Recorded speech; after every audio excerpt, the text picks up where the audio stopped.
The family photograph changed every night at midnight. At first, the difference was small. A man stood farther back among the trees behind the picnic tables. In the original, he had not been there at all. By the third night, he was close enough to rest one hand on Felix Stone's mother's shoulder. Felix restored damaged photographs for the Harrow County Archive. The picture came from a box donated by his grandmother after her death. A sunny picnic in 1978, 6 relatives beneath a striped awning, and Felix's mother Helen, smiling with a toddler on her lap. The toddler should have been Felix.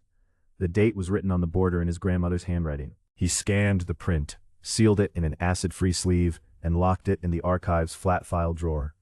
At 12:04, a security camera recorded the drawer opening by itself. The next morning, the man was standing nearer the family. The scan had changed too, though its file history showed no edit. Helen came to the archive when Felix called. She did not ask how the photograph had changed. She only looked at the stranger and said, "You should stop looking for him. That's what makes him come closer." Then she left before Felix could ask who the man was.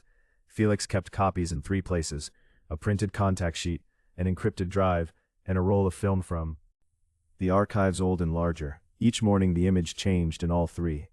The stranger never blurred, even when the rest of the background did. His face was pale and indistinct, but a crescent scar cut through his left eyebrow. On the 5th morning, Felix's uncle Martin was missing from the photograph. Martin was still alive. Felix called him at his repair shop and asked whether he remembered the picnic. There was a long pause. "Felix," Martin said, "why do you have a photograph of people I don't know?" The family in the picture had become strangers to him. He recognized his own name and nothing else. When Felix sent a copy to Helen, she called back in tears. The man now stood behind her, and the child on her lap was beginning to turn its face toward the camera. Inside his grandmother's box, Felix found an envelope marked, "Do not develop." It contained an undeveloped roll of film and a note. "If the boy in the picture sees you, do not let him take the camera." The archive's retired technician Nora Vale developed the roll in a darkroom. The first frame showed the picnic. The last 6 were taken after sunset. In them the awning was empty. Helen stood beside the trees crying. A young man with the crescent scar held a camera at his chest. In the final frame he faced the lens directly. Nora recognized him from a newspaper clipping. His name was Thomas Stone, Felix's great-uncle. He had vanished at 19 in 1954, after accusing his father of erasing him from every family photograph. The family called it a breakdown. No photograph of Thomas remained in the archive, but the clipping included a detail no one had mentioned. Thomas had disappeared from a locked darkroom at his father's studio. Police found his clothes on the floor, a camera on the workbench, and a wet print in the developing tray. The print showed Thomas standing beside his father. His father had been dead for 11 years. Felix searched the archive's accession books for the studio name. In 1954, the family had donated nearly everything Thomas's father owned, except the camera. His grandmother had signed the receipt. Beside her signature, someone had written a note in pencil: "Do not make copies after dark." Nora placed the original picnic print under the enlarger. The moment the light came on, a second image appeared beneath it. It showed the same table from the opposite direction. Thomas was not walking toward the family. He was moving away from an unseen person behind the camera. In every altered version, the unseen person stood closer to Felix. That was why the note called Thomas the boy in the picture. The man with the scar was not the thing inside the photographs. He was the last person it had copied before it learned how to wear a face.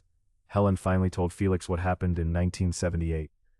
Her mother had brought Thomas's old camera to the picnic as a joke. When it clicked without film inside, the stranger appeared in the group photograph. Her mother ordered everyone to ignore him.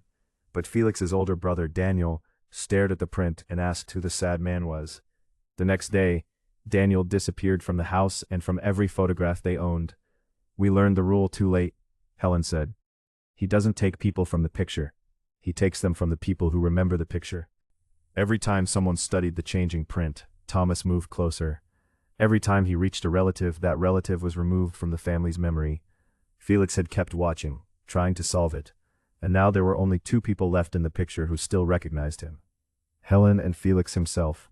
That night, Felix returned to the picnic field with the original photograph, Thomas's camera, and the last undeveloped frame. Nora had found one detail that did not change. The camera's lens cap was still on in every image. Thomas had never been taking photographs. Someone on the other side had been taking them of him. Felix set the old camera on a tripod, facing the empty field. At midnight, its shutter clicked. In the new print, Thomas stood beside Helen, one hand raised toward her face. Felix lifted the camera with its lens cap still on and pressed the shutter himself. For the first time, Thomas looked afraid. The print darkened in Felix's hands. Behind Thomas, a shape opened where the trees should have been. It had Felix's height and Felix's coat, but no features. The old camera clicked again, though Felix was no longer touching it. Thomas turned toward the empty shape instead of Helen.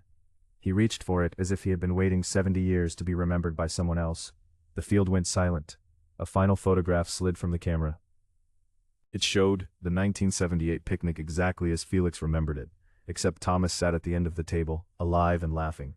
Felix was nowhere in the frame. Helen remembered Daniel again. Martin remembered his sisters. By dawn, every erased relative had returned to the family's records. Felix's apartment was empty. His work badge, school records, and passport all belonged to a man named Thomas Stone, born in 1954. Nora kept the final print in a locked archive drawer. It has not changed since. But once each year, on the anniversary of the picnic, the security camera records a new visitor entering the darkroom. He always carries Felix's face.